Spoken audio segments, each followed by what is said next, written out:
Fit path سے وہ گلاب نکال کر کیوں نکالے جا رہے ہیں؟ وہ دیگے رکھنے حلیم پکانے کے لیے. لیکن یہ وہ باتیں ہیں بنیاد پر ہے نا. ہم بنیاد پکڑے کرنے کیا جا رہے ہیں, کر کیا رہے ہیں, کس کے لیے کیا جا رہا ہے, طرز عمل کیا ہے, جو رویہ جو وتیرہ جو طریقہ اختیار کر رہے ہیں بنیاد ہی غلط ہے. اب آگے آپ جتنی بڑی بات کھڑی کر دیں, جو بنیادی کردار پیش کرنا تھا ہم وہی فیل ہو گئے, ہم وہی زیرو ہو گئے, تو آگے ہم کیسے کسی کی نظر میں ہیرو ہو گئے؟ ہم نے یہی تو انصاف دیکھنا تھا, یہی تو ہم نے اپنا حق دیکھنا تھا. امام حسین علیہ السلام نے تو حق کے لیے قربانی پیش کی, حق کے لیے, دین حق کے لیے آپ نے قربانی پیش کی. یہاں ہم حق تلفی کر رہے ہیں اور کس طرح کر رہے ہیں. جرأت دیکھیے, جسارت دیکھیے, بے باقی کا مظاہرہ دیکھیے. اگلا بندہ کہے میرا کام جاری, اگرچہ ایک غلام ہی اٹھایا ہو, کیوں اٹھایا, کس کی اجازت سے اٹھایا؟ بے درجے کی انتہا دیکھیے, حق تلفی کی انتہا, بغیر اجازت کے آرام سے غلام اٹھائے اور جا کر کے رکھ دیے, اس پر حلیم کی دیگیں رکھ دی. کہہ رہے میں دیکھ رہا ہوں, کیا بول سکتا؟ اگر بولیں گے تو آپ کا کیا ہے, سامنے سے کیا جواب ہے؟ یا معذرت خانہ جیسا ہو, آپ کو نظر کیا نا نیاز کر رہے ہیں, نیاز حسین پیش کریں, یعنی آپ تعلیمات حسین بھی تو پیش کریں, آپ اخلاقیات حسین بھی تو پیش کریں, آپ نظام حسین بھی تو پیش کریں, آپ کردار حسین بھی تو پیش کریں, صرف نیاز حسین پیش کریں. آپ پیش کریں نیاز حسین, لیکن بنیاد تو ٹھیک کریں. حضرت امام حسین کی تعلیمات پر تو آئیں, جناب امام پاک کی تعلیمات. آپ حضرت امام حسین علیہ السلام کے جب محاسن پڑھیں, یعنی جب آپ ان کی اخلاقیات پڑھیں, تو اخلاقیات کا عالم دیکھیں. انصار مدینہ میں سے ایک شخص آیا, انصاری شخص. اس شخص نے آ کر کے امام کی بارگاہ میں ایک سوال کیا کہ حضور مجھ پر قرضہ ہے اور آپ کی خدمت میں گزارش پیش کر رہا ہوں کہ آپ مجھ پر رحم فرمائیے. وہ اس شخص سے میری سفارش کرا دیجیے کہ وہ مجھے کچھ مہلت دے دے. تو امام نے کہا کہ تیرے چہرے سے جو ذلت ٹپک رہی ہے مجھ سے وہ دیکھا نہیں جا رہا ہے, لہٰذا تم اپنا مدعا مجھے لکھ کر دو تحریری صورت میں. یعنی جس انداز سے تم اپنا مدعا پیش کر رہے ہو مجھ سے وہ انداز دیکھا نہیں جا رہا. یعنی ایک انسان پریشان ہو, وہ کسی کرب سے گزر رہا ہو, کسی تکلیف سے گزر رہا ہو, اب وہ کسی ایسے شخص کے پاس آئے جو صاحب منصب ہو, اب وہ سفارش کرانے کی پوزیشن میں ہو, اب وہ چاہے کہ میں اس کے سامنے اپنا مدعا رکھوں, تو وہ کوشش کرے گا کہ جتنی مجھ سے مصنوعی کیفیت بن سکتی ہے, جتنا میں تکلف میں آ سکتا ہوں, جتنا میں تصنع اختیار کر سکتا ہوں, مجھے کرنا چاہیے تاکہ سامنے والے کو میری حالت ذات پر رحم آئے. امام نے کہا مجھ سے تیری یہ حالت ذات دیکھی نہیں جا رہی, تو لکھ کر دے تیرا مدعا کیا ہے, مجھ سے یہ انداز دیکھا نہیں جا رہا. اس شخص نے لکھ کر دیا تحریری صورت میں. امام پاک نے وہ پڑھا, آپ نے پڑھا تو اس میں لکھا تھا کہ مجھے 500 دینار کی ضرورت ہے اور میں 500 دینار فلاں شخص کو دینا چاہتا ہوں, یا تو آپ سفارش کر دیں یا مجھ پر آپ مہربانی فرمائیں. امام گھر گئے, آپ نے چھڑی میں 1000 دینار لی. مانگنے والے نے اپنی وسعت کے مطابق مانگا, دینے والے کا تعلق خانوادہ مصطفیٰ سے. واہ کیا جود و کرم میں شہر بچپن ہے. یہاں تو جود و کرم کے معاملات ہیں, سخاوت کے دریا بہ رہے ہیں, دریا بہا دیے ہیں, در بے بہا دیے ہیں. سرور عالم صلی اللہ علیہ وسلم کی سخا کا عالم ہے نا, تو وہ سخا سے سرکار کی حد تک محدود نہ رہی, وہ سخا سرکار کی آج میں منتقل ہے اور آج تک منتقل ہے. آج بھی جو سید ہے, صحیح العقیدہ سید ہے, جو واقعی خون رسول ہے, آپ ان کا مزاج آج بھی دیکھ لیجیے. آپ سادات کے جد و سخا کا عالم آج بھی دیکھ لیجیے. آج بھی سادات کے دینے کے طور طریقے نرالے ہیں. جب سید دیتے ہیں تو معلوم ہوتا ہے کہ کسی سید کا ہاتھ بڑا ہے, معلوم ہو جاتا ہے کسی سید نے ہاتھ دیا ہے, ہاتھ رکھا ہے, تربیت ہوئی ہے. حضرت امام پاک نے اپنے مزاج کے مطابق, اپنے ضرف کے مطابق 1000 دینار پیش کیے. اگر 500 دینار اپنے اس خرخواہ کو دینا کہ جس سے تم نے قرضہ لیا, اور 500 مزید تمہیں اس لیے دیے جا رہے ہیں کہ اپنی ضروریات زندگی کو پورا کرتے ہوئے بہترین زندگی گزارو. اور پھر آپ نے فرمایا کہ میں تمہیں ایک وصیت کرتا ہوں کہ کبھی بھی سوال کرو تو کسی دیندار کے علاوہ کسی اور ایک لفظ فرمایا آپ نے کہ دیندار کے علاوہ، فرمایا کہ جب تم کسی دیندار سے سوال کرو گے تو وہ تمہیں بے نیاز نہیں کرے گا، وہ تمہیں محتاج نہیں رکھے گا، وہ تمہاری نیاز مندی کو سنے گا، کیونکہ اس نے دین سنا ہے۔ دیندار سے مراد صرف دین کا عالم نہیں، ہم سارے دیندار ہیں، اگر نہیں ہے تو جائزہ لیں گے کیوں نہیں ہے، ہم سارے دیندار ہیں۔ اگر کہیں کمی کجی کوتاہی کم فہمی نظر آ رہی ہے تو وہ ہمارے کردار پر مبنی کی کیوں ہے۔ دیندار سے مراد یہ ہے کہ جب تم کسی دین جاننے والے سے، دین سمجھنے والے کے سامنے سوال کرو گے تو چونکہ اس نے دین پڑھا ہے، چونکہ اس نے دین مصطفیٰ کو سمجھا ہے، اس نے مزاج مصطفیٰ کو سمجھا ہے، وہ شریعت مصطفیٰ سے شناسائی رکھتا ہے، تو وہ تمہیں محتاج نہیں رکھے گا، وہ تمہیں غنی کر دے گا۔ امام پاک نے اصول بھی پیش کیا۔ تو آج ہم امام حسین علیہ السلام کی اس بابرکت اور پاکیزہ مجلس میں جہاں آپ کا ذکر خیر کر رہے ہیں اور سن رہے ہیں اور سمجھنے کی کوشش کر رہے ہیں، وہاں ہم یہ دروس حاصل کریں کہ امام پاک نے اپنی زندگی میں کیسے پاکیزہ اوصاف چھوڑے، کیسے محاسن پیش کیے، کیسے اخلاق پیش کیے۔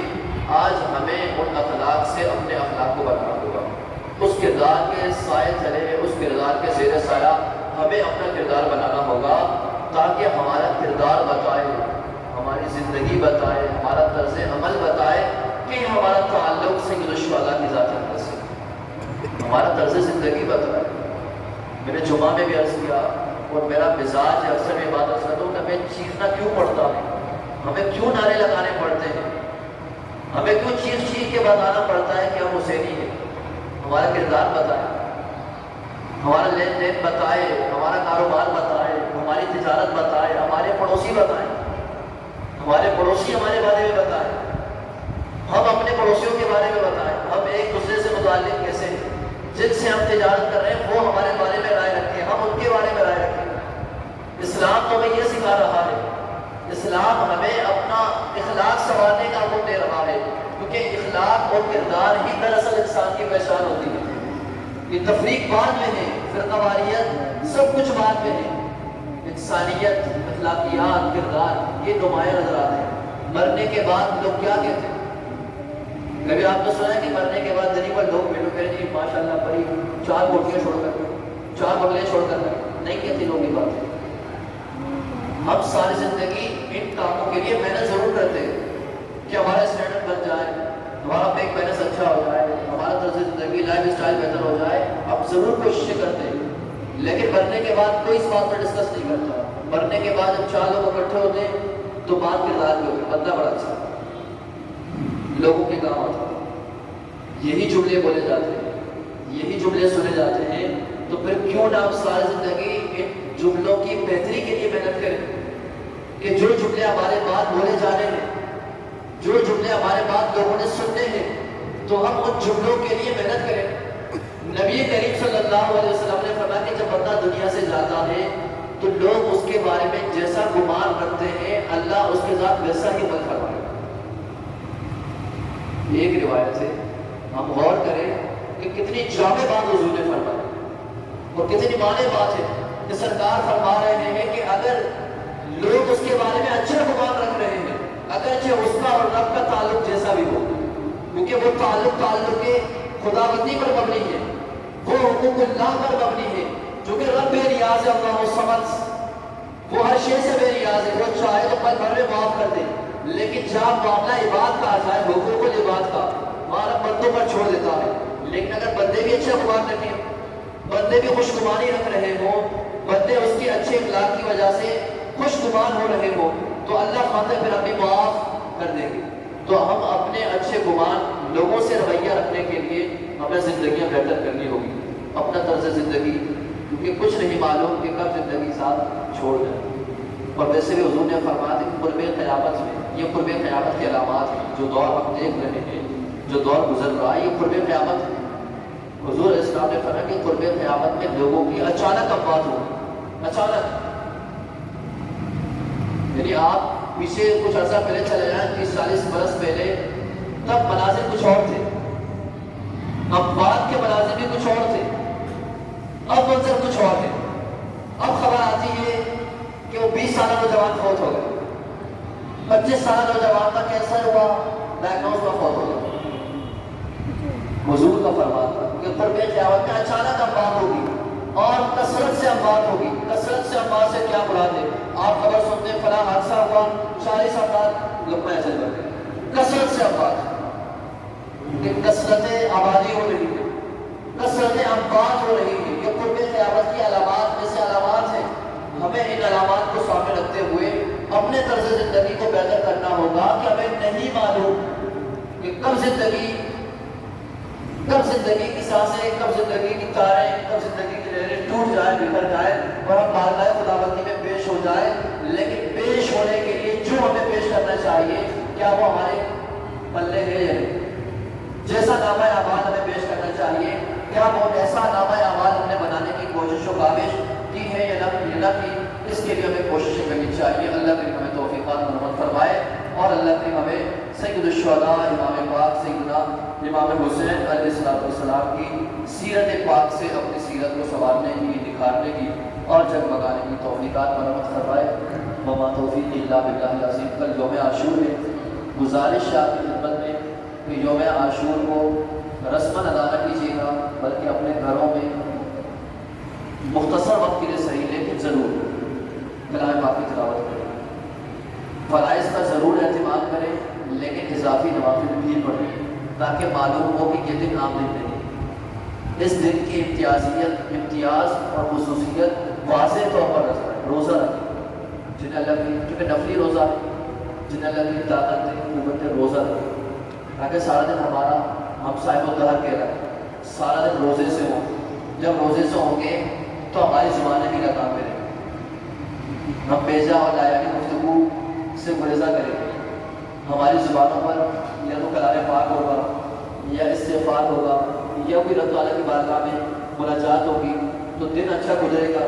اور سر شام افطار سے قبل فاتحہ شریف پڑھیے اور اس فاتحہ کی نیاز حضرت امام پاک سید الشہداء امام حسین علیہ السلام کی خدمت اقدس و اطہر میں پیش کیجیے. یقین جانیے کہ آپ کے قلب میں ایک عجیب سی کیفیت محسوس ہوگی, لیکن دن ویسا گزرے گا تو. ہاں, دن آپ کا یوں گزرے کہ آپ یہاں سے چلے وہاں تک تو ایک شربت کا گلاس یہاں سے پیا, تھوڑا آگے چلے تو ایک شربت کا گلاس وہاں سے پیا, پھر خبر آئے کہ 2 گلیاں چھوڑ کر وہاں حلیم تیار ہو چکا ہوگا, آپ نے کہا چلے کیا وہاں بھی ہاتھ صاف کر دیں. پھر وہاں سے چل کے پتہ چلا کہ اب فلاں شادی والوں نے بریانی تیار کر چکے ہوں گے تو اب وہاں بریانی بھی کھا لی جائے.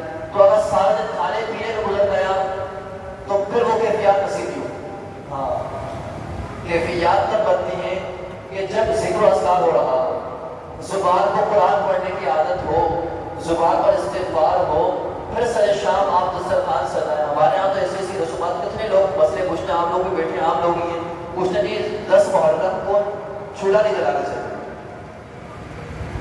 حیثیت سنا ہے آپ لوگوں نے 10 محرم کو گھروں میں چولہا نہیں جلانا چاہیے. کیوں؟ جو ہمارے بڑے کہا کرتے ہیں, ہمارے وہ بڑے کہ جن بڑوں نے شریعت پیش کی, جو ہمارے اکابر ہیں, جو ہمارے اسلاف ہیں, جنہوں نے کتب لکھی, کتابیں لکھی, روایات پیش کی, شریعت پیش کی, شریعت سمجھائی, بتلائی, سمجھائی, انہوں نے کہیں بھی ایسی کوئی روایت نہیں بتائی کہ 10 محرم کو, بلکہ ہمیں تو 10 محرم کو دسترخوان مزید وسیع کرنا چاہیے کہ وہ برکات کا سبب ہے, وہ سماعت کا سبب ہے. ہم وہ سارے طور طریقے چھوڑ کر باہر سے پکوا لیں گے. تمہارا تو چولہا چل رہا ہے, اگر چولہا گھر میں نہیں چلنا چاہیے تو پھر چولہا کہیں نہیں چلنا چاہیے. شریعت کا مزاج اس طرح کریں گے کہ باہر کے لیے شریعت الگ ہو, گھر کے لیے شریعت ایک ہی. اگر چولہا گھر نہ چلے تو چولہا پہ کہیں نہ چلے. یہ کون سا سو کا طریقہ ہوا کہ گھر میں چولہا نہ چلے لیکن باہر سے مرغ مسلم تیار ہو رہے ہوں, باہر پکوان تیار ہو رہے ہوں لیکن گھر چولہا نہ چلے, صاف کپڑے نہ پہنے. یہ بھی ہم نے سنا, بلکہ میں نے آج پڑھا, اس میں نواز سبھی موجود ہے کہ صاف کپڑے نہ پہنے, جن کپڑوں میں ہیں انہی کپڑوں میں نہ جائے, سوگ بنایا جائے. اب کہتے ہیں ہم منائیں, ہم کیا ایام لیں, لیکن ایسے طور طریقے نہ اپنائے جائیں کہ جن طور طریقوں سے ہمیں ہندوانہ رسومات کی بو آتی ہو. یہ وہ سارے طریقے ہیں کہ کیونکہ کئی لوگوں نے تاریخ نہیں پڑھ رکھی, تو جب تاریخ کے اوراق نہیں پڑھ رکھے, شناسائی نہیں ہے, ادراک نہیں ہے, ہمارے وہ تخیلات میں نہیں ہے, تو ہم سمجھتے شاید یہ شریعت کا حصہ ہے. یہ کوئی ہماری شریعت کا حصہ نہیں ہے. یہ ہماری وہ بڑیاں جو ہمارے گھروں میں نانیاں دادیاں ہیں یا اس طرح کی بڑی عمر کی خواتین ہیں، اور انہوں نے جو چیزیں ہمارے گھروں میں انجیکٹ کر دی ہیں، اب اس کے ثمرات بھگت رہے ہیں. اب جو نئی جنریشن ہے اب محنت کر رہے ہیں ان پر. ہم نے اب بڑوں پر محنت کرنا چھوڑ دی. ہم ان پر محنت کریں جو نیو جنریشن ہمارے ہاتھوں میں. ہم انہیں سکھا رہے ہیں تاکہ جب یہ اس آپ کی عمر کو پہنچے نا، جب یہ سنے کبھی کو پہنچے تو انہیں معلوم کہ شریعت کیا ہے. کیونکہ بڑی عمر کے بات کو سمجھانا جن کی عمر 40 سال ہو چکی ہو تو وہ پختگی ذہن میں اتنی آ چکی ہو کہ ان کو سمجھا بھی دینا، وہ آگے سے کہتے ہیں جی ہم جو اتنے عرصے سے کر رہے ہیں وہ غلط ہے. وہ کہتے ہیں اتنے عرصے سے جو ہم کر رہے ہیں وہ غلط ہے. کتنے ہمارے نمازی ہیں ان کو ہم جب بتاتے ہیں کہ یہ طریقے چھوڑ دیں، وہ کہتے ہیں جی ہمیں 40 سال ہو گئے. تو 40 سال کا ہونا آپ کا تجربہ تھوڑی ہے. شریعت میں تجربہ نہیں دیکھا جاتا، شریعت میں علم دیکھا جاتا. جہاں آپ کو علم کی بات معلوم ہوئی تجربہ ختم. 40 سالہ زندگی پر توبہ کی جائے گی کہ 40 سال ہم اندھیرے میں رہے، 40 سال ہم تاریکی میں رہے، 40 سال ہم ظلمات میں رہے. آج ہمیں روشنی نصیب ہوئی ہے، معلوم ہوا ہے کہ جو رویہ ہم نے اختیار کر رکھا تھا وہ غلط تھا. تو وہاں شرمندگی محسوس ہونی چاہیے، ندامت محسوس ہونی چاہیے. اپنی گزشتہ زندگی پر رب تعالیٰ کی بارگاہ میں تائب ہونا چاہیے، معافی کا خواستگار ہونا چاہیے. نہ کہ ہم یہ پیش کریں گے کہ ہم تو یہ عرصے سے کرتے چلے آ رہے ہیں، ہم یہ نہیں چھوڑ سکتے، ہمارے آباء و اجداد کا یہ طریقہ تھا. تو یہ طریقہ آپ قرآن میں پڑھیں. یہ کفار کا طریقہ تھا یہ کہنا کہ یہ ہمارے آباء و اجداد کا طریقہ ہے. جب اللہ قرآن میں حضور سے فرما رہا ہے کہ آپ انہیں دین کی دعوت دیں تو وہ کہتے ہیں ہم دین کی دعوت آپ کی سنیں یا اپنے بڑوں کی سنیں. یہ طریقہ کفار کا تھا. کفار کہا کرتے تھے کہ ہمارے آباء و اجداد اس دین پر تھے، ہم اپنے آباء و اجداد کا دین چھوڑنے کو تیار نہیں ہیں، ہم کسی جدید دین کو ماننے کو تیار نہیں ہیں. یہ رویہ کفار کا تھا. ہم مسلمان ہیں، ہم صاحبان اسلام ہیں اور الحمدللہ صاحبان ایمان ہیں. جہاں قرآن کی بات آ جائے، شریعت کی بات آ جائے، وہاں سچ تسلیم میں خم. مسلمان کا مطلب یہی ہے. آپ ڈکشنری میں سرچ کر لیجیے. مسلمان کہتے ہی اسے ہیں جو سر تسلیم خم کر دے، سر جھکا دے. جہاں اسلام کی بات معلوم ہو جائے وہاں جھک جائے، اور جب جھک جائیں گے تو پھر اللہ اٹھا دے گا. اللہ سبحانہ و تعالیٰ ہمیں ان باتوں پر عمل کی توفیق عطا فرمائے. تمام آباد الصلوۃ والسلام علیہ